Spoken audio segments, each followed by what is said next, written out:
welcome to Tune of the Month. Happy January, Happy New Year, Happy 2021. All right, we made it.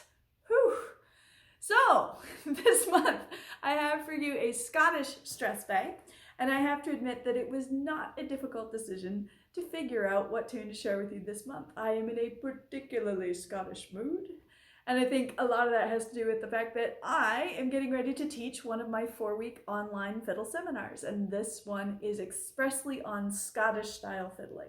So if you love this style, if you find out you love this tune, and you're watching this before January 7th, 2021, the registration for that class is open, and I'd love to have you join me for a 4-week romp through this wonderful, fiery, character, tartan, bagpipe-filled style. We're going to explore lots of fun tunes like this one and some that aren't at all like this one. So I'll put the link to registration in the description of this video so it's easy for you to find if you want to join us. This particular Strathspey is written by one of the great composers in the Scottish lexicon. This is Mr. Nathaniel Gow, who is of course the son, well, one of the sons of the great Neil Gow. It's called The Miller of Drone, and this has become one of my very favorite Strathspeys to play this year. I've been playing it over and over, and it makes me super happy every time. So, good one to share with you. It's grand and expansive and classy, and it goes like this.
And that's the tune. If you're just listening, thanks as always for stopping by. And if you're ready to learn it, you know the drill. Grab your instruments.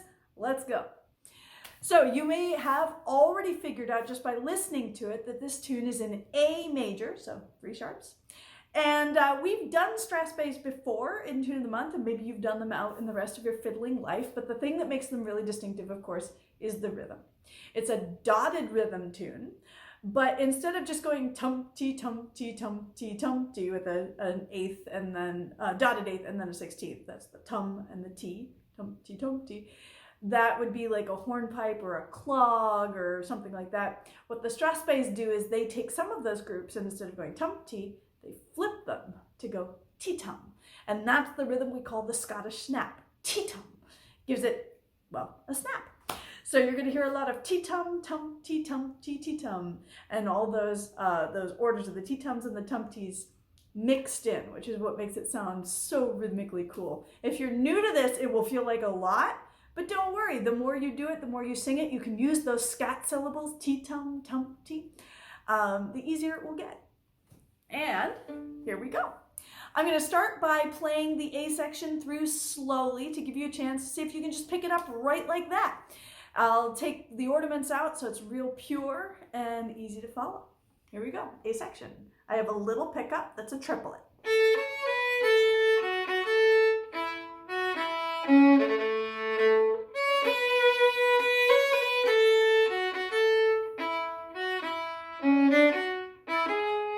Repeat, part 1, part 2.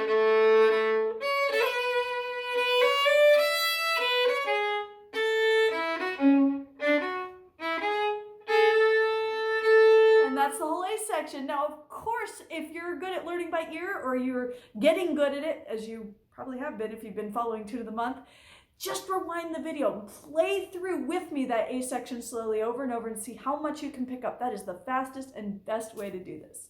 But if it helps you to break it down a little further, let's do that now.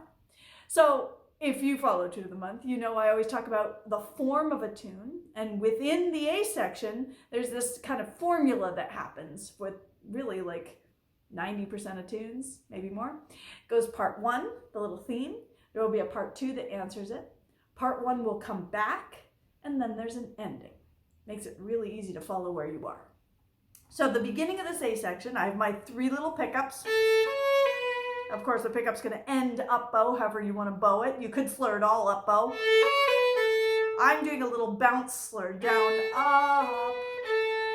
So either way works well. That's my pickup. Here starts part 1.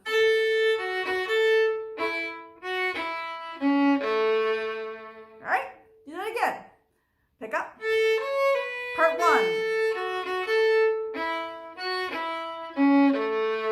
All right, so hopefully you figured out that that's actually pretty simple melodically. The thing that makes it sound involved is the rhythm, right? But after my pickups, here I just have a little skip back and forth,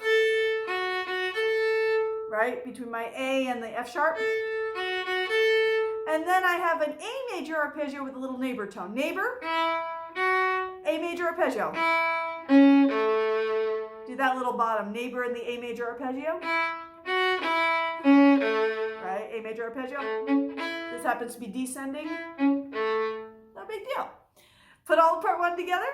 Pickups, little skip, neighbor tone, A major. Yeah, there you go. If you need it a few more times, go ahead and rewind the video. Let's do it one more here for good measure. Pickups.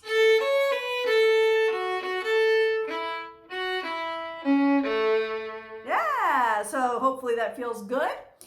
Where I just landed on that A, that's actually the start of part 2. And instead of playing it a long note, to make it extra Scottish, I am going to play a cut. And that's it. Part 2 is so short.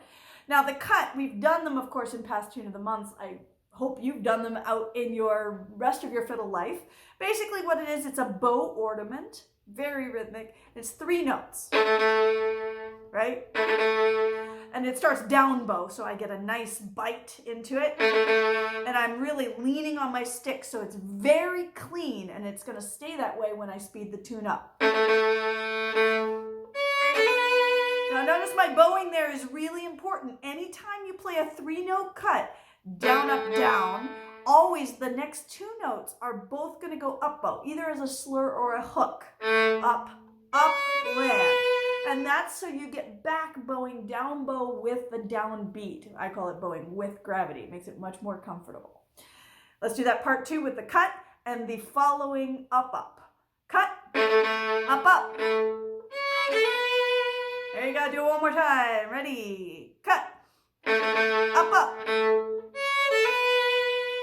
Yeah, and I am putting a little ornament on that landing note. You can ornament it with whatever you like. All right. Now we're back to part 1 again. Remember that? Little pickups. Skip.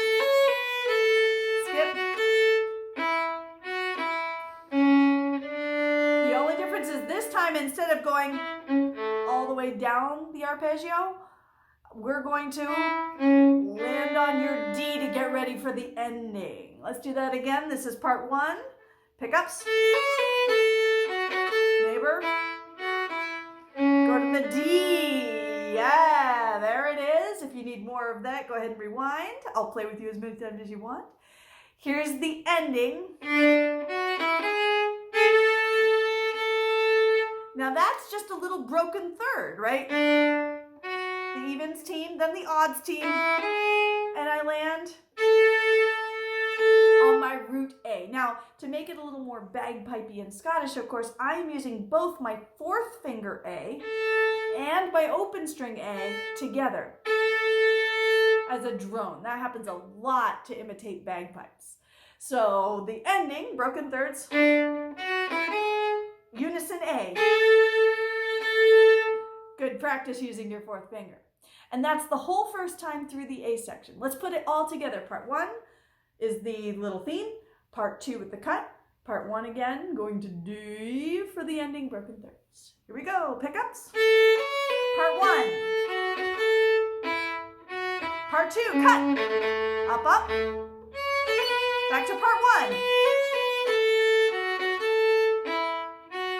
Ending. Broken thirds. Yeah, and that's the first A section. Now, notice I didn't repeat it, and that's because it's going to do something very cool on the repeat. Let's start the repeat now. It starts the same way, part 1, part 2.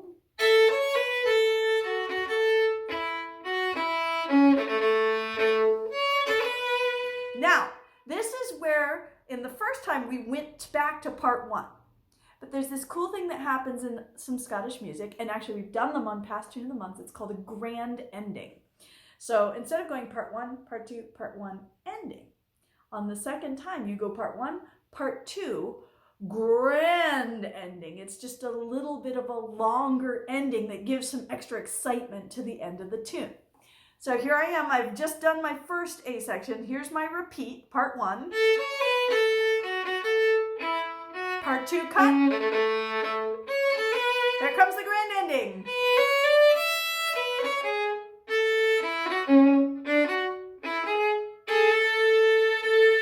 Now notice the very last part of that grand ending you already know because it's the same as the ending from the first time through. Sometimes that can happen with grand endings and it's kind of cool because you already know it. All right, so the grand ending sounds super fancy. Actually, it's not that hard.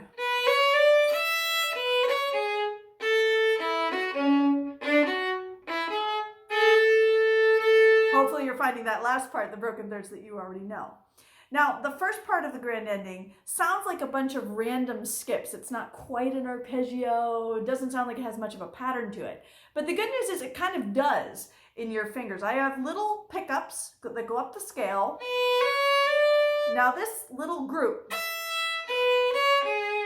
how I remember that, even though it's not a scale, I actually am working up my fingers. I start open, 1, 2, 3. It just has some string crossings in it, which is why it doesn't sound like a scale. So open 1, hopping across the string, 2 and 3, also hopping across the string. And now guess what? You're going to do exactly the same pattern, starting 1 string over. Open, 1, 2, 3. It's the same pattern, just hopped across. Isn't that nice when it happens? So now you have the whole grand ending. Let's do it. Pickups go up the scale. 1, 2, 3. Do it again. Broken thirds. And voila, it's a grand ending. Let's do it again. Up the scale, pickups.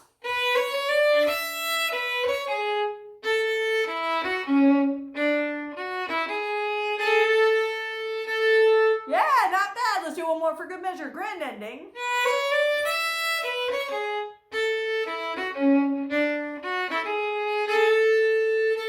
And that's the whole A section. Ready to put everything together? Of course, if you need any more practice on any of those parts, just rewind the video as many times as you like. Isn't the internet magical? Here we go. I'm at the beginning. Little pickups, part 1. Part 1. Part 2 is a cut.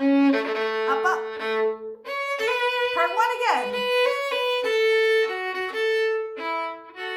Ending, broken thirds. Repeat, part 1. Part 2, cut. Up, up. Grand ending.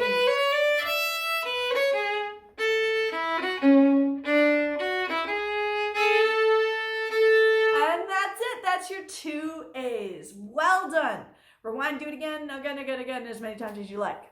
Now, the thing that's cool about this, in past Tune of the Month videos, when we've had that grand ending, it's actually happened in the B section. Usually, it's at the end of the tune.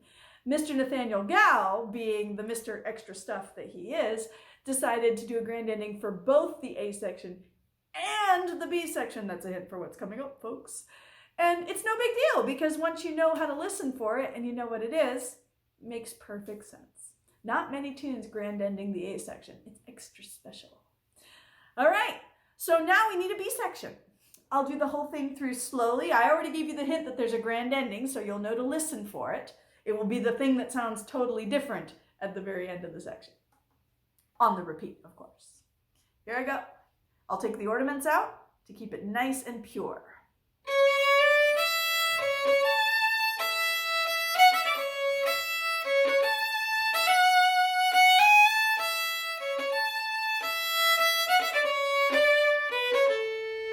Repeat.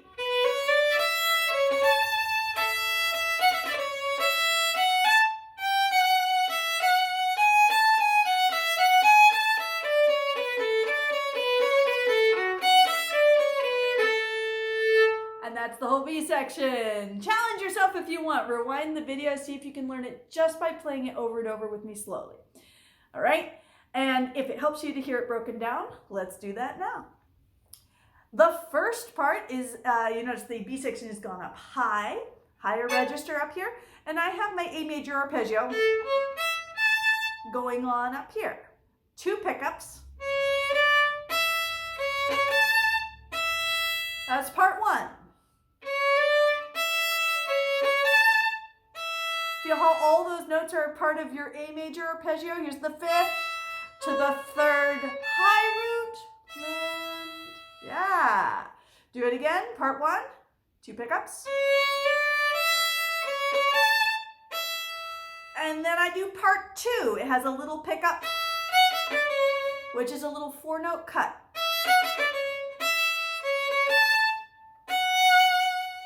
And you notice it's almost identical to part 1. It's actually easier to do them together. Let's do that. Part 1 and part 2 together. Pick up. A major. Little cut.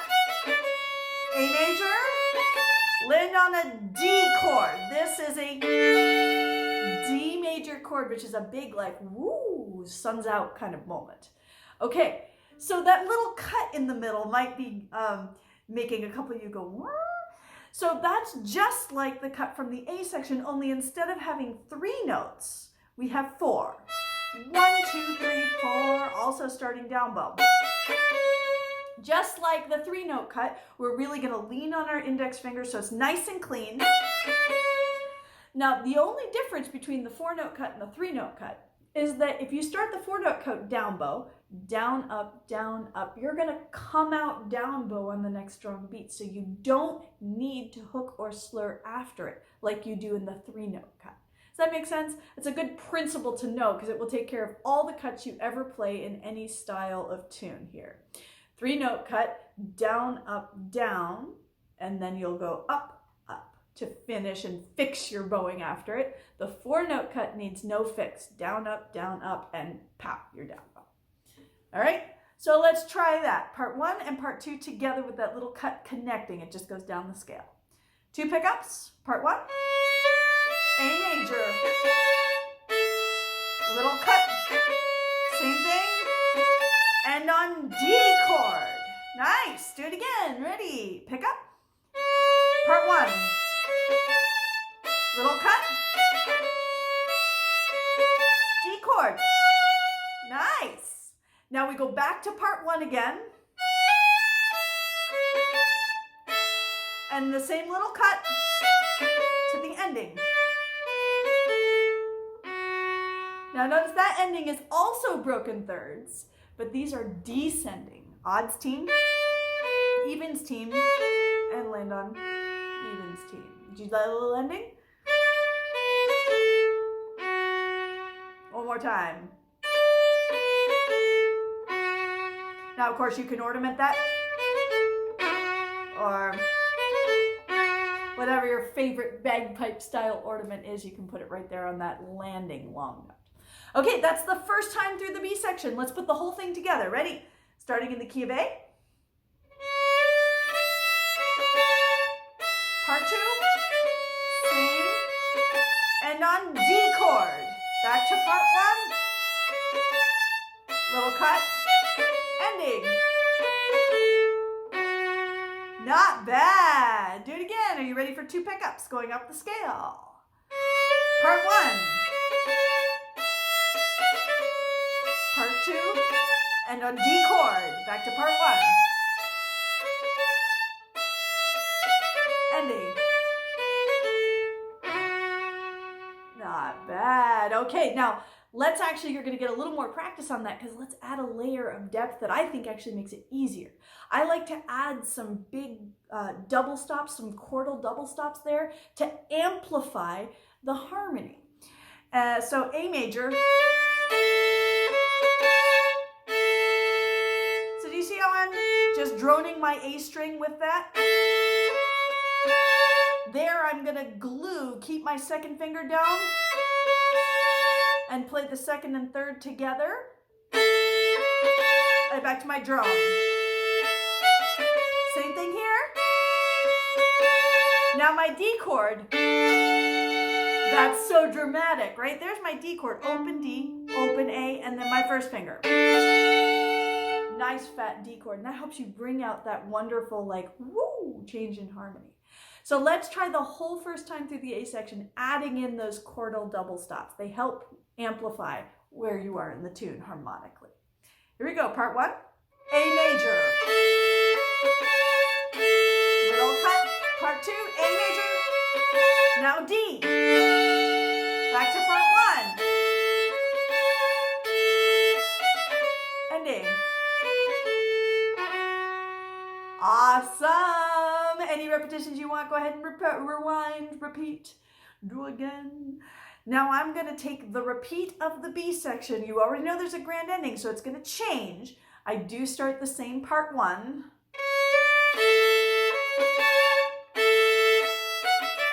Now this part 2 is going to change just a little bit.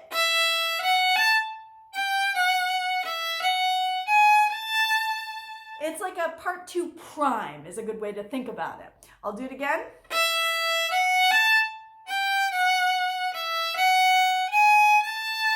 Now, do you hear that D chord is kind of in there because I have an accidental, I have a G natural. Right, that's that little moment of being kind of in D. Do that with me. And I'm doing a fun little lifting bowing there. I'm going down, up, up, down. Nice Strathspey feel. And then all I have to do is turn around and get myself back to A by returning the G sharp, that leading tone high second finger. Listen to this part 2 all together.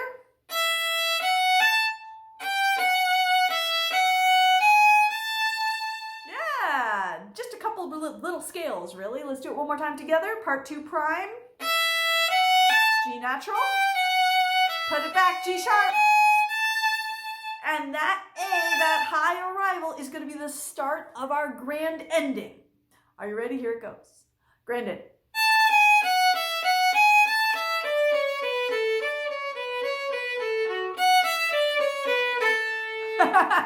And then every time you hear a grand ending that has those running triplets like that, triplet, triplet, triplet, that's basically the musical equivalent of going, it's supposed to sound pyrotechnical. Now I got great news for you. Anytime a tune does that, it sounds super fancy and hard, and it almost never is. It's simple little scales. But how we make it sound fancy is every time we think the audience has caught on to the pattern of how the scales are falling, we just switch it a tiny bit, little bait and switch, so that way they have to keep thinking it sounds fancy. But if you break it down, you'll find out it's actually very simple. I'm going to start with it. It just goes down the scale, up the scale. Nothing hard about that. Do it again. Down the scale, up the scale, and... So that's the first part. Now, probably the audience caught on by then, so I can't do that again. So all I'm doing there, after down the scale, up the scale, is I'm going to skip down to my open E, skip, and continue down the scale. See that little bait and switch in there when I skip? Try it. Down the scale, up the scale, skip down the scale to A. Skip down the scale to A. Yeah, not bad. Do it again. Down the scale, up the scale, skip down the scale to A. That's over half of it. The next thing we're going to do, we're going to keep with the scale idea, but do tiny little scales. Do you hear that's like, it's like a scale of scales. I take my third finger and I'm going to go down the scale. And then I'll take the next note in the scale, my second finger, and go down the scale. It's a little sequence is what we call that. Down the scale, land on my second finger. Do that part. Little scales. Down the scale, land. Not bad. Now we're almost done. We need time for one more bait and switch. So when I get down to that F sharp, I'm going to exchange it. I'm going to hop up to my high F sharp first finger. That little octave jump. And from there, guess what? Just down the scale. Try that last little part with me. Jump from F sharp to F sharp and just continue down the scale. Yeah, that's the whole grand ending, guys. It just ain't that hard. All right? But it sounds it. Don't ever tell. If you want people to think it's super spiffy, just don't tell them it's only scales. They'll never know. Let's do the whole grand ending. Down the scale, up the scale. Skip. Little scales. Jump. And voila, you got it. One more time. Down the scale, up the scale. Skip. Little scales. Jump. All right. That's the grand ending. You now know the whole tune. Let's play the whole B section. The first time, part 1, part 2, part 1 ending. Second time, part 1, part 2 prime grand ending, which is actually the easiest part of the whole tune, if you ask me. Here we go. 2 pickups into A major. Little cut. Part 2 on the D chord. Back to part 1. Ending broken thirds. Repeat.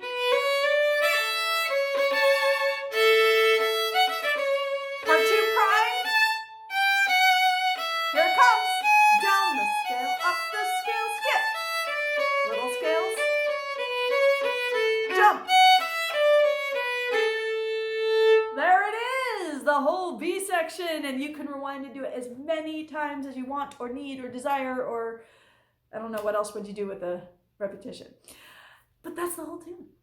All right, so we've actually done a lot of Strathspey skills in here, folks. Of course, we didn't talk expressly about the rhythm, the T-tums and the tum-tees, except for at the beginning, but you've been hearing them, right? T-tum, T-T-tum, tum, T-T-tum, and blah, blah, and all that. We worked on the chordal double stops in the B section to give it beef and power and harmonic richness. And of course, we've got the form going on. I'll show you one more. Oh, and cuts, of course. We worked on 3-note and 4-note cuts. Great. Little extra thing to put in your pocket there. One more thing I want to show you that's really fun. If you go back and listen to my performance at the beginning, and then probably, if I'm being honest, through how I was teaching it to you. You know those T-tums and those tum-tees? Did you notice I didn't always put them in the same spot? That's because in Scottish music, you, as the melody player, have the freedom to change around the T-tums and the tum-tees. In fact, you're kind of expected to do that. It's part of the style when you're a soloist, right? Little different when you're playing in a group. You want to all match rhythms. But if you're a soloist, hey, you're in charge. So I'll give you an example. The very beginning. Here's tum, T, T, tum, tum, T, tum, T, and that's how I taught it to you, right? Let's do that again. Tum, T, T, tum, tum, T, tum, T, land. Remember, tum is the long note and T is the quick one. All right?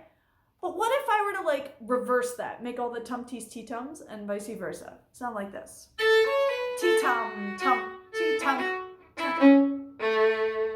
T-tum, tum, T-T-tum, T-tum, land. Totally different feel, right? Try that with me again. T-tum, T-tum, tum, T-T-tum, T-tum, land. Yeah. Same notes, slightly different feel with the rhythm turned around like that. Go back to the first way we did, leading with the tum-tee. Tum, T-T-tum, tum, T-tum, T-land. Yeah. What if we did something even different? What if we did, I'll lead with the tum-tee, but then do T-tums. Tum, T-T-tum, T-tum, T-tum. What if I did Tea-tum, tum, tea-tum, tea-tum, like a mirror image or a palindrome. Let's try that. Sing it and or play it with me. Tea-tum, tum, tea-tum, tea-tum. So you notice how it gives it slightly different flavor each time. It's a way to construct variation. This is rhythmic variation. So just for funsies, let's play through the entire Miller of Drone. We'll go slowly. And I'm going to mix around my tumties and tea-tums. You are also going to mix around your tumties and tea-tums. Keep the melody that you learned, but just let that rhythm have some fun. We may not match. That's okay. It's part of the style. All right, here we go. Whole thing starts with part 1, pickups. Part 2, cut.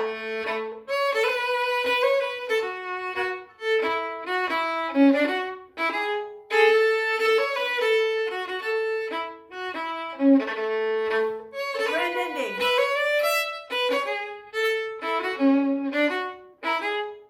B section, A.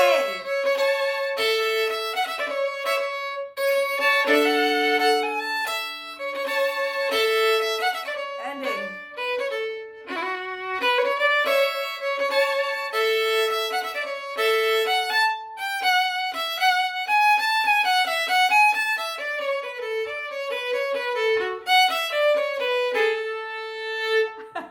All right, and if that felt like a lot to keep track of, don't worry. All you gotta do is play it a whole bunch of times. And these Scottish Strathspey rhythms, which are also Cape Breton Strathspey rhythms, will get easier and easier the more you use them. We're gonna be doing a lot of this in the online fiddle seminar about Scottish music this coming month, and you can go through other tunes of the month and other parts of your fiddle life to do lots more of them. As always, if it helps you to see sheet music for this tune, make sure you're subscribed to my email newsletter. If you're not already, go to www.mariblack.com and sign up, because each month I will send out the sheet music for the current tune of the month, a special gift to those who stay in touch regularly through email. And from the moment you sign up, you will get all future tunes of the month coming to your inbox every month, if that's helpful for you. I hope you guys have a lot of fun playing around with these ideas, these rhythms, these bowings, and I will look forward to seeing you very soon. How about next month? I'll be here.